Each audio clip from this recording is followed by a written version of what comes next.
Nu ko, mans rīta kafijas pārdoms īsās šeit atkal. Tikko no rīta izgājis pastaigāties arī šī te apkaimē, un te, protams, ir pilns ar laukiem, kur ir atkal pilns ar aitām, un tad tā noteikti nevarēs redzēt cauri, bet caur tev šķirbiņie tur arī vakar redzēja, ka aitiņas tur ganījās tālākā pļavā. Un izgāju pastaigāt, un viena no lietām, kas kā atgādinājums mums ir, mums Latvijā ir vajadzīga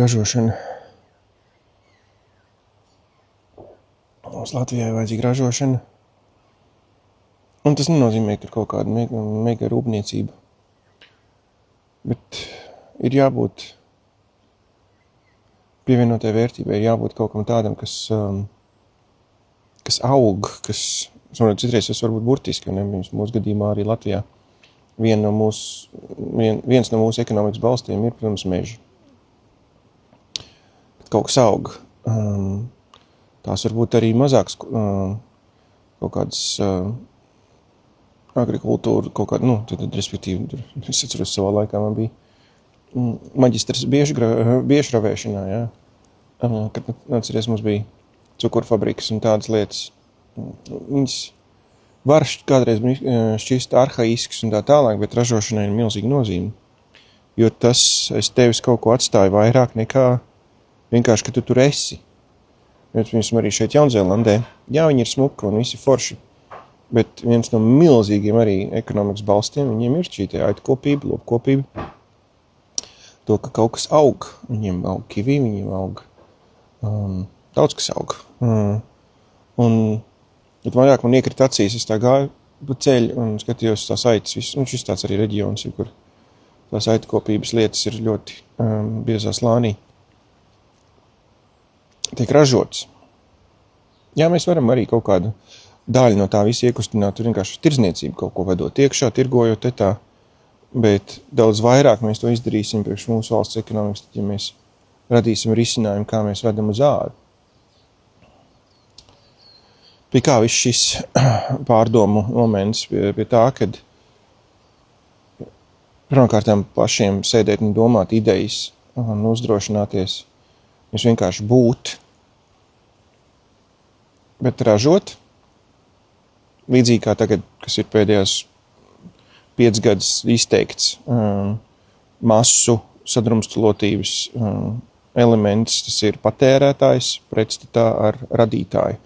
Creator economy versus consumer economy, or consumerism. Un ir ļoti svarīgi, ka tu esi tajā daļā, kur tu esi pie radīšanas, ka tu esi tas, kas nevis tikai sēž un patērē sociālos mēdījus, bet kas rada saturu sociālos mēdījos, kas rada idejas. Ja? Ja tā pavisam tā atklāt. Man ir 50 gadi. Ja? Pagājuši 25. gadā palika 50 gadi. Es neesmu Elīna Didriksona. Es neesmu jaunieši, kas pamostās no rīta un viņiem vajag. Es pat ticu, ka viņiem ir dabīga vēlme iekšā. Es gribu kaut ko. Es gribu pasaulē sevi parādīt. Es gribu satikties ar pasauli sociālos mēdījos. Es esmu tajā vecumā, ka es varētu mierīgi pasēdēt. Paskatīties zālājā. Kā zālājs aug, kā kociņi, kādas puķītes te sastādījuši. Ja? Kādi ir bijuši arhitektoniskie elementi, ja, kurus izmantojuši kā mājas, ārpus tos te dēlīšus likuši ar kādu griezumu. Man tas ir daudz interesantāk, ja tā godīgi, nekā sēdēt un domāt visādas viģikas. Ja. Es sēžu un skatos, kā krāsojuši. Ja, arī, te tā, kaut kur krāsojuši, ir kaut kādas šķirbiņas, ir, te tā pagājušas. Vai tam ir jāpievērš uzmanība, vai tam nav jāpievērš uzmanība. Ja. Lietas, kuras varbūt jaunieši... kam patīk sociālajie mēdī, varbūt viņi pie sevis domā, nāfik par to jādomā. Pienāk tāds vecums, ka tās lietas šķiet interesantākas.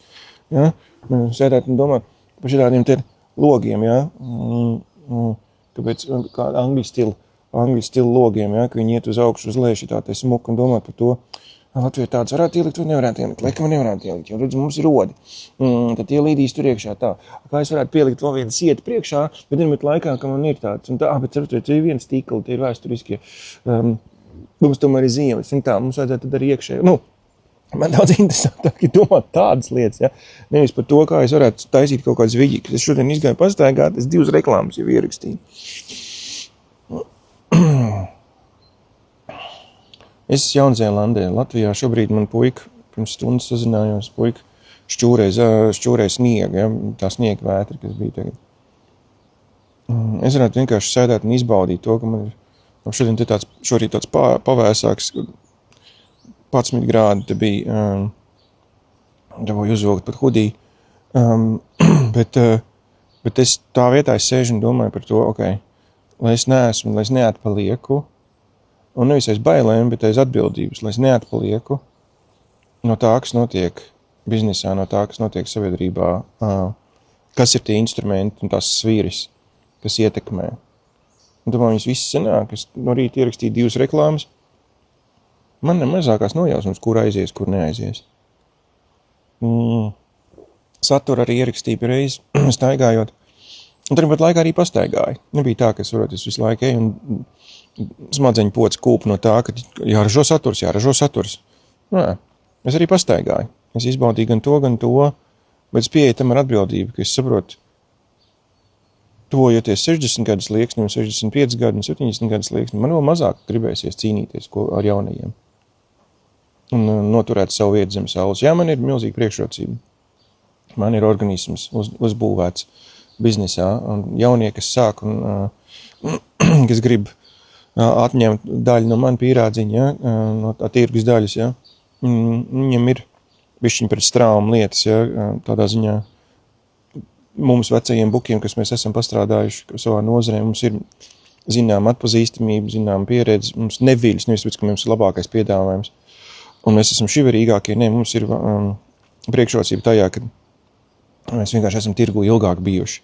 Un tāpēc mūsu sadarbības partneri, kas arī tirgu ir bijuši ilgāk, un viņiem ir tā naudiņa, ko tērēt un ieguldīt, viņi tad arī skatās uz tādiem, kurus viņi pazīst. Tos jaunos šiverīgos viņiem vēl tādi, jāpagaida, lai pašiverējās.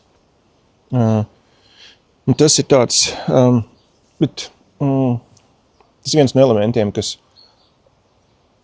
iet kopainā ar to ražošanu, jo vienkārši būt ir pa maz. Mēs esam ar tevi Latvijā. Tas, ka mēs tur esam, ir pa maz. Mums ir jāražo. Jāražo idejas, jāražo reāli, ne tikai idejas, jā, idejas ir pilna māja citreiz, bet ar to viss sākās. Ir jāražo idejas, un pēc tam ir jārealizē idejas. Un, lai realizētu idejas, ir jābūt šivrīgam, ir jāceļās agrāk, ir jādarbojās, ir kādreiz jāatliek brauciens uz Tenerifi, vai vēl kaut kurien, bet ir tā vietā jāsēž, jāstudē, varbūt jārakst grāmatas, varbūt jātais šādi te video, varbūt jātais mācību materiāli, vienalga, kas tavā nozarē vai nozarē, kur tu izvēlēsies, kas ir tas, kas tur šī brīdī varbūt trūkst, vai arī ko tu redzi, kad ar tavām zināšanām un ar tavu pieredzi, ka to var izsisties, jāražo.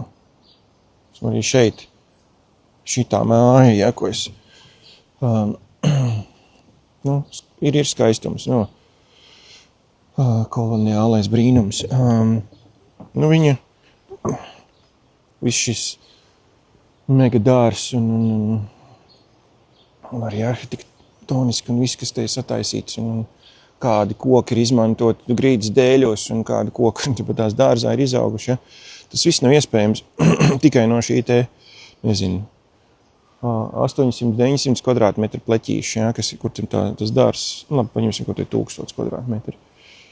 200 varbūt pat arī. Tas nav nācis no šī te 1200.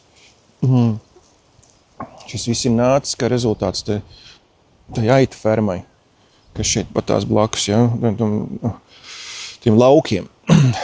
Tā ietekme ir lielāka. Respektīvi tas, lai tu varētu izbūvēt savu dzīvi pēc saviem noteikumiem tā, ka tu gribi, un tādiem apjomiem, un ar tādu skaistumu, un ar tādām ekstriņām, loģiski tas nenāks tikai no tavu tūlītējā, kas tev ir apkārt.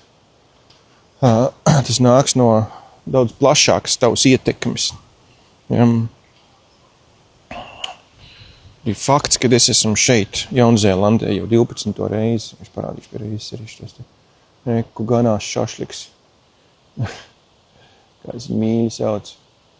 Kur ir šašliks. Un šī tāda lauka te ir pa labi, pa kreisi. Ja? Arī uz to pusi un uz visām pusēm. Ja? Fakts, kad es esmu šeit, Jaunzēlandē, jau arī ir kā rezultāts tam, kad man ir lielāki lauki nekā un tiek ražotas lietas. Ja mēs ražojam rezultātu mūsu klientiem, viņi mācās, viņi iegūst zināšanas vai angļu valodā, vai arī, prāt, arī trosimies par biznesu.